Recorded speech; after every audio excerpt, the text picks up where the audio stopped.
Queensland Premier Stephen Miles, well, he still thinks that he can just jump his way through openly lying, as we all know he did in the Queensland Parliament. Here he is laughing about youth crime when asked about it. Oh, but of course he wasn't really laughing about youth crime, despite the fact the question was about youth crime.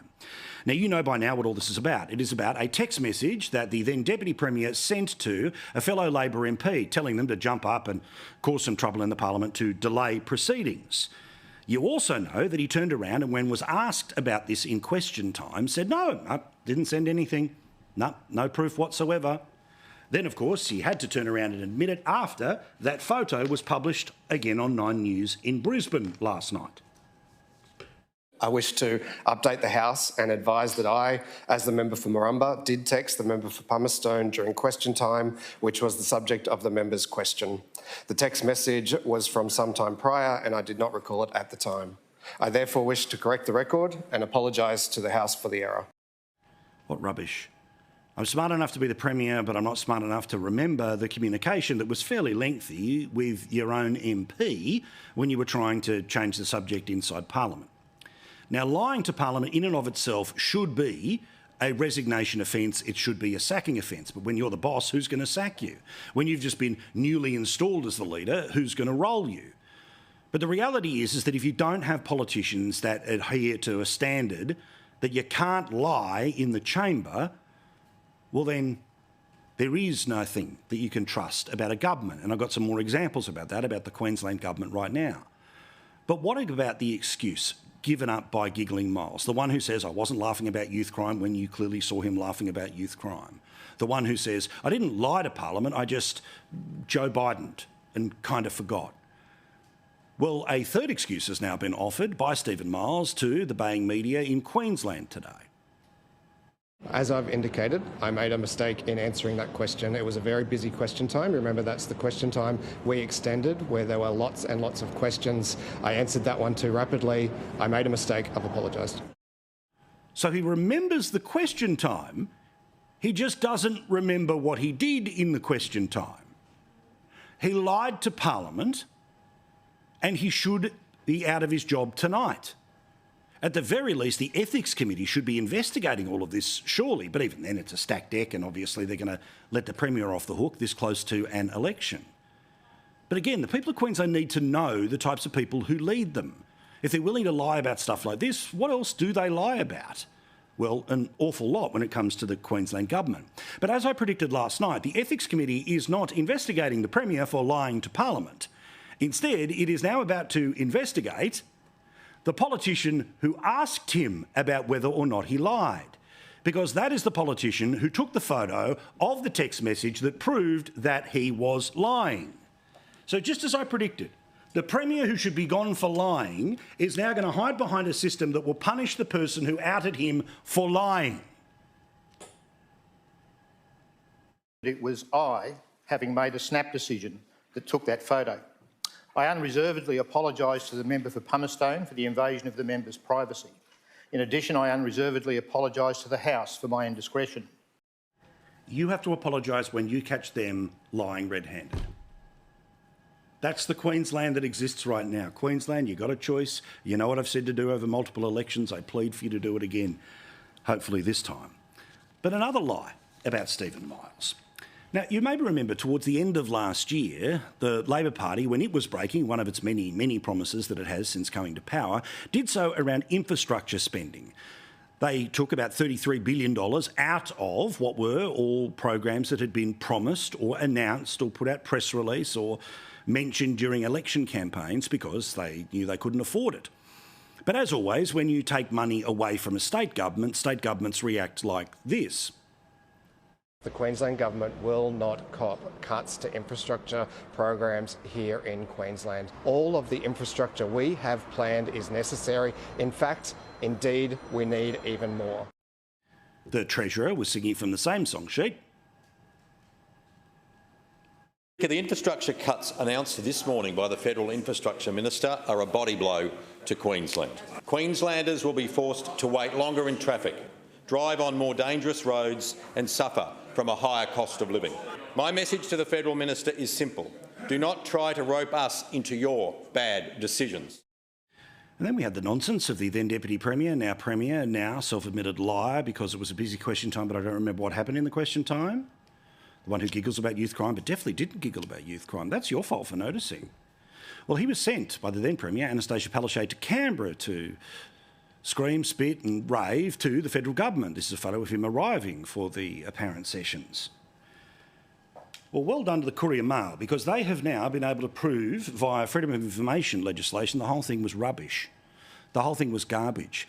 They were blowing up Deluxe. They were sending themselves to Canberra. But what they were really doing behind closed doors was, look, mate, I just have to be here for a show trial. Anyway, how are the kids? Secret documents compound government's trust issues. This was an email that was sent from the federal government to the Queensland government, which basically says, and it's the receipt, that they knew what was coming. How could they be blowing up about what they had apparently negotiated with the federal government?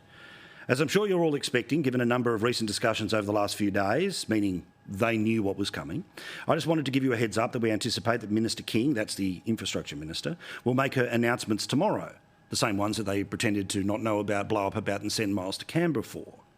With regards to the infrastructure investment program, including around the changes to the project's lists as negotiated with your ministers. As well as being the Deputy Premier, he was the Infrastructure Minister at the time. So he was arguing against something that he and his office had negotiated, and he made it look like he was fighting the decision by going to Canberra after the announcement was made about what he knew was coming. The email concludes, I understand that all your ministers and or officers have also been notified. So he lies about what happened in question time.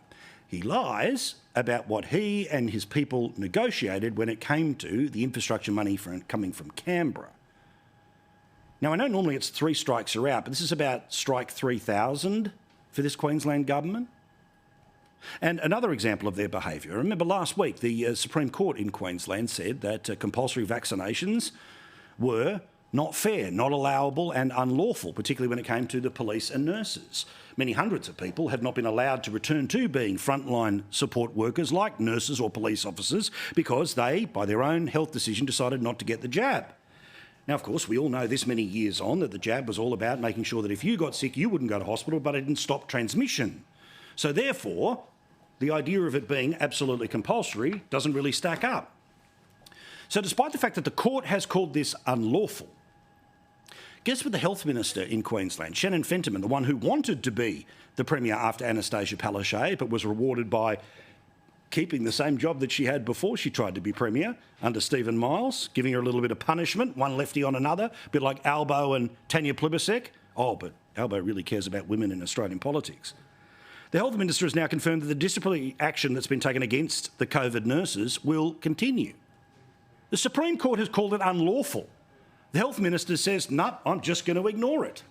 Why? Because we're the greatest government of all time. Why?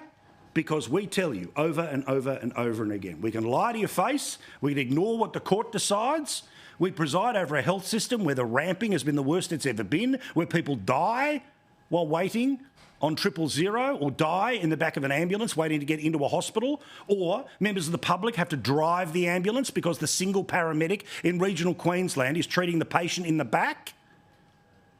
I say it again, Queensland, over to you. Get rid of them. Meantime, another lesson in how the economy works. Albonomics, put simply, great for Canberra, terrible for you.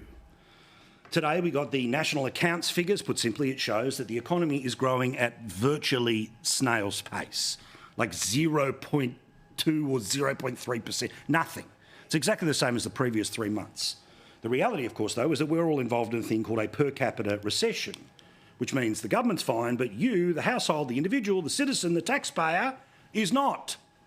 Here's Jim Chalmers giving himself 25 out of 10 because, you know, he can mark his own homework. Slow growth is still significant growth given the challenging global conditions combined with the impact of higher interest rates here in our own economy.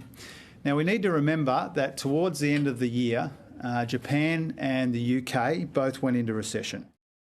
Oh, because we're better compared to Japan. Please. What about comparing Australia with Australia?